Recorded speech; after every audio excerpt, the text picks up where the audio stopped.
101 review. Book 101 is all about the books that I read for the last 40 years. And today I have my special guest. She is the author of the book Brownies for Breakfast, a cookbook for diabetics and the people who love them for sure. No other than Miss Lynne Bowman. Thank you, Daniel, and congratulations on your podcast doing really, really well. Good for you. Thank Um, you so much. you're welcome. And where do we start with brownies for breakfast? What would you like to start with how Yes, delicious everything is, or how healthy? Well, definitely. But before we digging into that, I want to give you, you an applause. Thank you so much for sharing your knowledge and wisdom to the world. you're Hoping for the best for you, and hoping more and more empowering books like this to come. And what inspired the playful title of Brownies for Breakfast, and how does it reflect your approach to diabetic cooking? Great question. Thank you for asking it. The whole idea is that eating healthy is not punishment. It's actually delicious, Choice. wonderful, Yes. and joyful. And so many folks today have a wrong idea, not their own fault, but we've made healthy eating kind of a grind, like this is some kind of deprivation, a thing that you do by not eating the things that you want to eat. And I'm speaking here as a granny today. I'm trying to fill the granny gap for any of you who don't have one, whispering in your ear all the time about how to take care of yourself. I'm here for that. Yes. And I have been a diabetic. I was, excuse me, diagnosed as a type 2 diabetic when I was in my 40s, early 40s. And so I've been dealing with this all my pretty much adult life. And I am in my 80th year, and I present myself to y'all as an example of what you can do if you take care of yourself. Daniel, you too. Um, Thank you. and and the way you do it is by making food yourself whenever it's possible, cooking. You're never going to escape having to make some food yourself. But it's easy, it's fun, and this book is full of and the reason the title is brownies for breakfast is because hello, who doesn't love brownies? Brownies, yes. And one of the first recipes that I did that everyone that I offered it to just seemed to go crazy for, and local cafes wanted to use it and so on. My brownies are made from, are you ready? They are made from cocoa, of course, real chocolate. And by the way, chocolate is a health food. Yes. It's the sugar in it that's not. Chocolate's great for you. So these brownies are made from chocolate, and they are made from pumpkin, a vegetable, and also Nice. very healthy. Nut butter, fabulous food, and some eggs. Or if you prefer not to eat eggs, you can use an egg substitute, some baking soda, a couple of other things, all things you can pronounce, all things you're familiar with. And you stir it all up and put it in a pan and cook it. And I guarantee you, if you put it on a table for your friends and didn't say anything about them being sugar free, your friends would never know. And they would just say, oh my gosh, I didn't know you could cook. I didn't, these are amazing. They're wonderful. Guess what? It's health food. But the other ingredient that I haven't mentioned is the sweetener, which we're going to talk about two different sweeteners. And people, again, have this weird idea now about alternative sweeteners, things that you eat instead of sugar. We've been told that they're unhealthy and they're cancer causing and all these things. Well, if you use the right ones, not true. And the two that I recommend are one that has a terrible name, and I'm sorry about the name. It's called allulose, so it sounds kind of icky and chemical. It's not. It's squished corn, and they squish everything out of it but the sweetness, and it has no calories. It doesn't give you any digestive problems, so on. It caramelizes if you want to caramelize something. Great product. Allulose, that's one. Cellulose. allulose. And the second one is monk fruit sweetener. Excellent. All the same things. Doesn't make you sick, doesn't taste funny. It's really good, cooks well, so on. But beyond that, the list of uh, sugar substitutes is not full of good stuff. So those two, allulose and monk fruit. And if you arm yourself with those and my book, you can make all these amazing sweets if you want, and they're good for you. They're like health food. Now, the book is not all sweets, definitely. But what I would ask of anyone who really wants to improve their health, maybe you want to lose some weight, maybe you just want to get stronger, a thing you're going to have to do, I'm sorry, you have to quit sugar. And I Quit don't want you sugar. just to Yes. be cutting down. I want you to quit eating what we call sugar. So it's basically cane sugar or high fructose corn syrup, Sure. all of the sweeteners that you see in commonly made processed foods. You got to quit, or you will never really achieve maximum health. But the good news is, once you have quit, in about 3 weeks, if you go cold turkey, and you're listening to me out there and you're going, okay, all right, Granny, I'm going to try this. I'm going to do this. In 3 weeks, you will find that your saliva has changed, that things taste different to you, and your craving for sweets isn't there. I know I can make my brownies any day. I know I can eat them all the time, but I don't need them all the time. I don't have that craving for something really sweet. If I do, I typically want fruit. And once you get accustomed to eating real food, that is to say, whole fruit, once you've become accustomed to that, sweetened things sweetened with sugar just don't taste good anymore to you. They're too sweet. It's you get over it.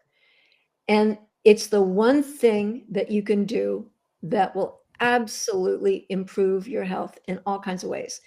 And the way that maybe many people don't think about it is that sugar is causing inflammation in your body. And if you're like me, seeing all kinds of things online all the time about health and so on, you're seeing that inflammation is what causes so much disease, arthritis, all kinds of things.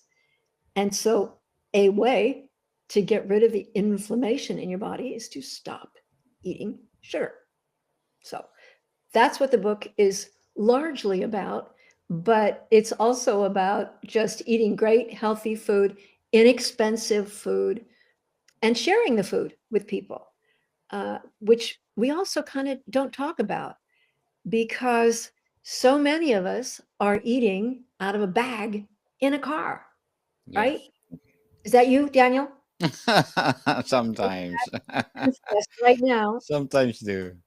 Yeah. And our kids are in the back of the car with a bag eating with their hands. And so there's so much about the fast food culture and the American diet. By now, everyone's heard about the standard American diet. Excuse my voice No this morning. worries. The standard American diet. Uh, i- you know, it's not helping us. It's hurting us to a very great degree. Everybody. We have our numbers in the United States. Our health numbers are terrible, and it's sort of a combination of things, but primarily it's just eating crap all the time, most of us. Eating crap for sure. And thank you for empowering us, Miss Lynn. And I hope people watching or listening right now will empower through your book. How do I you balance how do you balance blood sugar management with the indulgence in your recipes? You can't go wrong if you eat the brownies, if you eat I've got recipes in here for pumpkin pie, for donuts, but Yes. they're made from proteins and fiber and no processed flour and no sugar.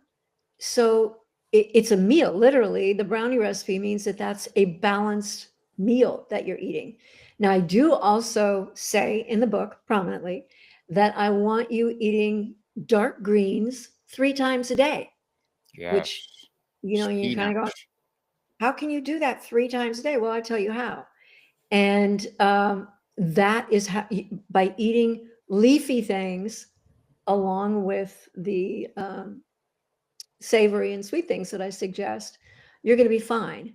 And we just don't tend to think about those green leafy things when we're grabbing stuff out of the fridge and we want to meal really fast. Yeah, salad, but if you're not a huge salad person, there are other ways to eat green leafy things all the time. A couple quick ones. I always keep a pot on an attractive little vase on my sink with parsley in it, because parsley is one of the most highly nutrient dense greens you can eat. Yes. It's cheap, it's beautiful, it smells good, and you can take some scissors and chop it up and put it on almost anything. Your eggs, your meat, your salad, your soup, your whatever you're eating, just add parsley and you've added a huge amount of nutrition and fiber. And another, here's kind of a cheat. Are you ready, Daniel? You like cheats Go on this? ahead. Go ahead. I like it. Okay, are you a fan of, let's say, a burrito, takeout burrito once in a while? Yeah, sometimes. Okay. Well, we have a local taqueria, many of us do now, that serves really fresh, good food, but it's sometimes a little too rich and too many carbs. But we go down and get for example, a shrimp burrito, tell them to hold the rice, bring it home, cut it in thirds, take that 1/3 of a burrito and put it on top of a bed of chopped greens. That it can be cabbage, it can be arugula. Pull it out of the fridge, chop it real fast, fill the plate up with it, put that third of a burrito on it, add a little more cheese, add some salsa, nuke it to reheat it, and now you have 3 meals where you only had one, and you have a much more nutritious meal, and you have your greens, and you also have a burrito, which is yummy. And in the case of a shrimp burrito, you're eating good, healthy fish. And so you don't have to go without a lot of the flavors that you love and you're used to. Just think differently about them and do some of these little tricks for yourself. And I mentioned soup.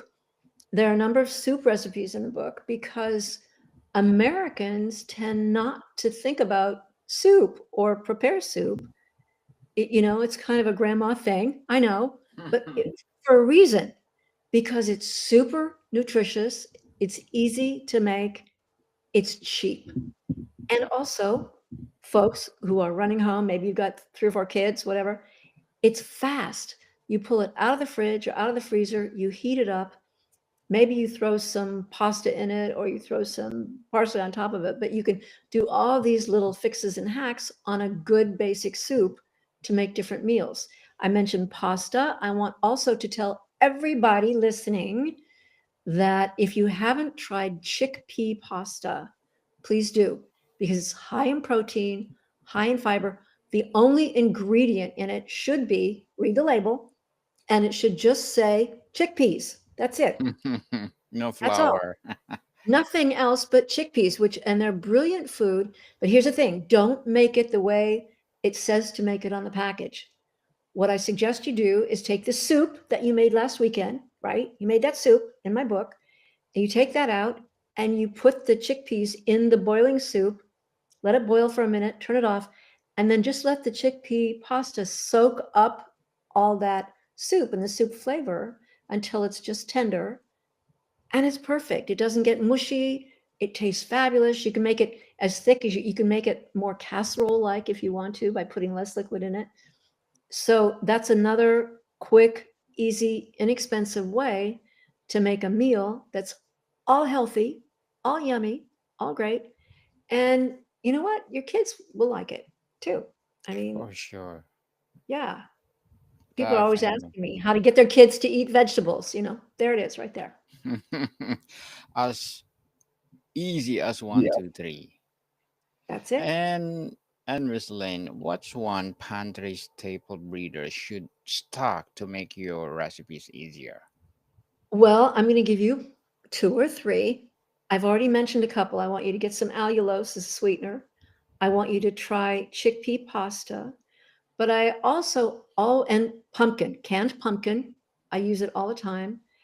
Another thing though is having good nut butters.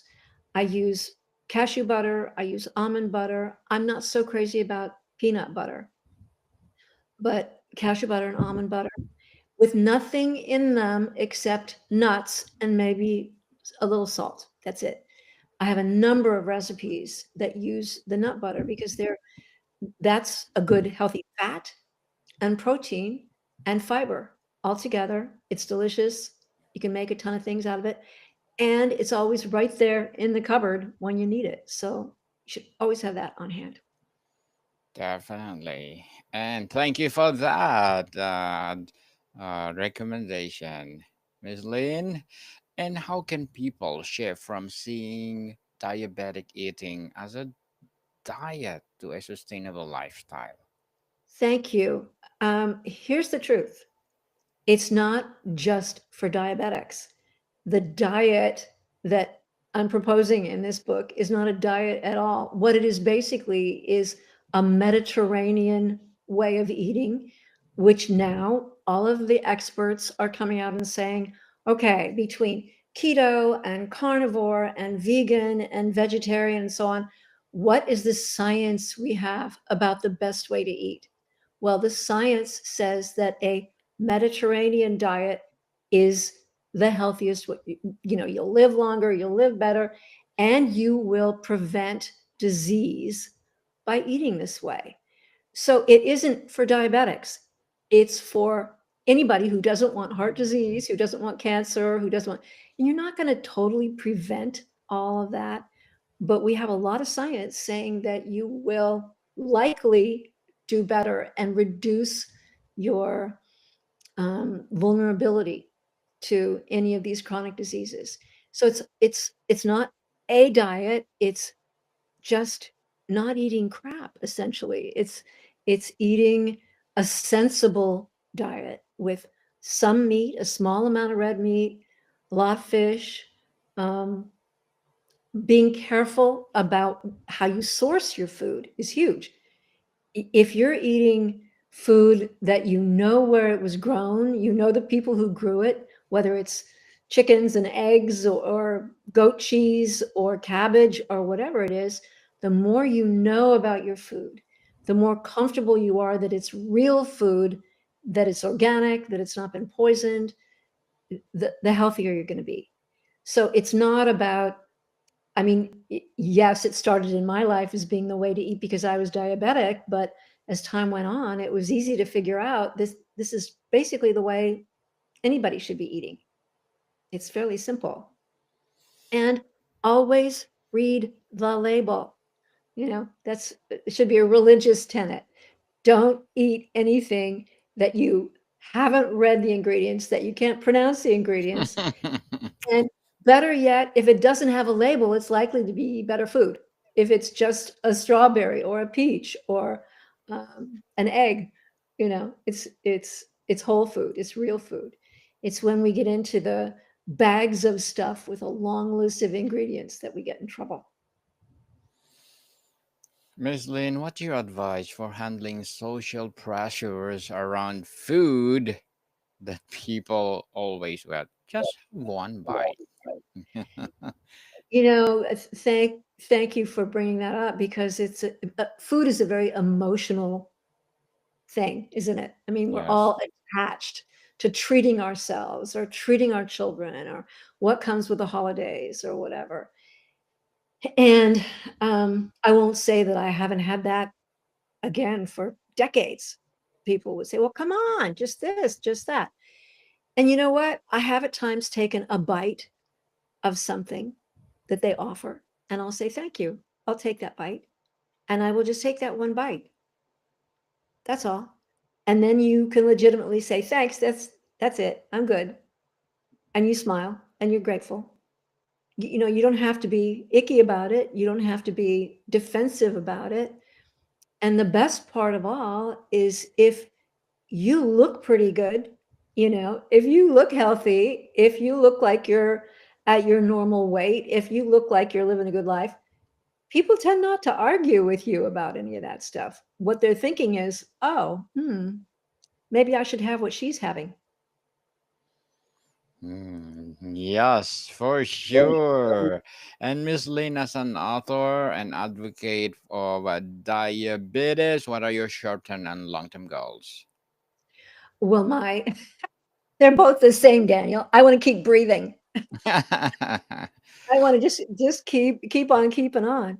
I would love to have this message reach more people.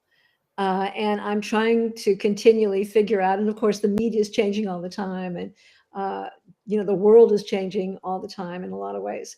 But I'm always hoping to figure out ways that this message can get out. And I know it's going to take not only me, but a whole lot of people out there talking about this in perhaps different ways. But the message is the same, and that is we need to change our food culture in America.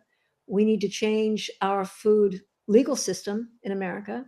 We now reward people for manufacturing bad food that makes us ill.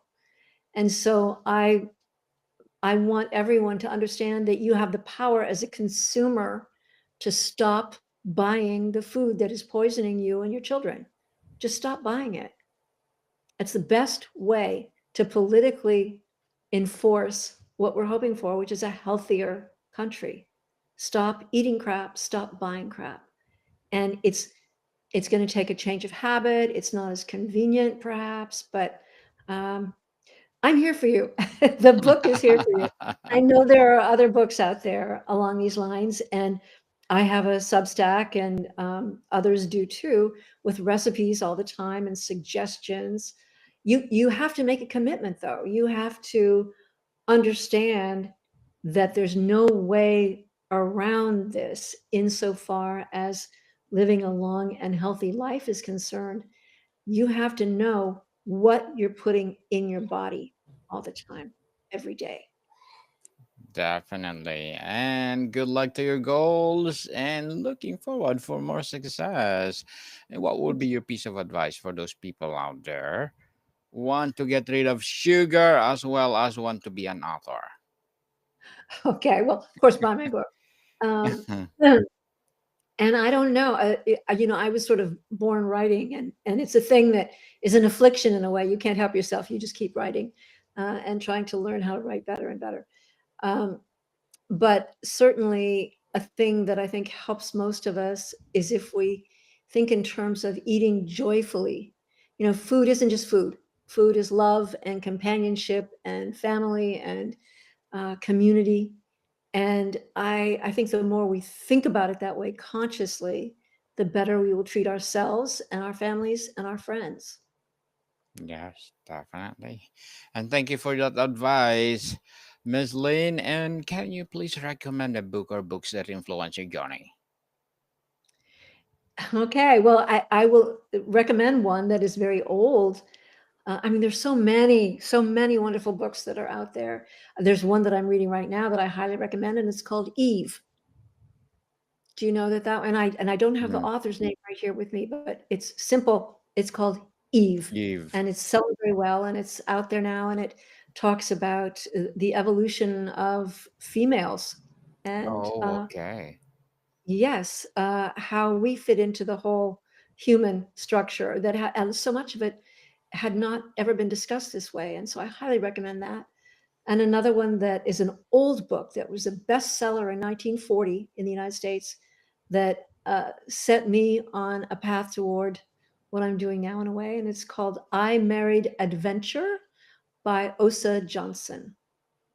Oh, nice. I love that. Adventure indeed, because life is too short. Make adventure to the world, people. And thank you for the recommended books, Miss Lynn. And how can caregivers use your recipes to show love without compromising health? That's also, thank you for bringing that up. Caregiving. Um, yeah, I'll go back to saying that I would never recommend cooking one way for the people you're caring for and cooking another way for yourself. If you're in the kitchen eating a Snickers bar while the person you're caring for is eating a salad in the other room. th- that doesn't work for me. I want you to eat with as much thought as you recommend for your charges, whoever you are caring for. I know that can be a challenge, but it's all the same. Eat real food, serve real food, whole food. Um, that's the answer right there. But also eat joyfully. Yes. Eat joyfully, people, for sure. And Miss Lynn, before we wrap up our discussion for today, I'm inviting you to please to listen to my other podcast, people, because my abstract essay is already in fifth season, abstract poetry in second season, and my book 101 review in fifth season too, comedy 101 in second season, and my food 101 in fifth season as well, geography 101 in fourth season, and my baby podcast law 101 and Mental Health 101, Love Letters in its third season, and Movie 101 Review and Music 101 in fourth season, and Science 101 and Sex 101 in its first season. Please listen to them wherever you listen your podcasts. Miss Lynn, what's next for you? Any upcoming projects to expand on this food philosophy? Um, I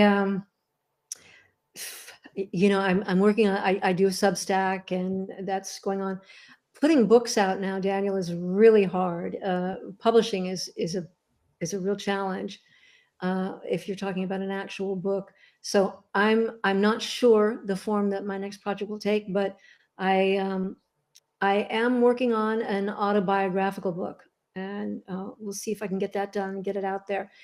My children all tell me that as a grandma, I am obligated to do my story and put it out. If not for anyone else, for my grandchildren. So I'll be working on that. Well, Miss Lynne Bowman, thank you so much for sharing your knowledge and wisdom to the world. So, can you please invite our listeners to support your advocacy, your book, or any projects that you're doing right now? Thank you. Everyone can go to my website, lynnbowman.com. Yes, people, let's support Miss Lynne Bowman because if you support her, for sure, more and more and more empowering advocacy, more and more empowering books like this to come. So, Miss Lynn, thank you so much for your time. Thank you for having me, Daniel. More to come, people. See you soon.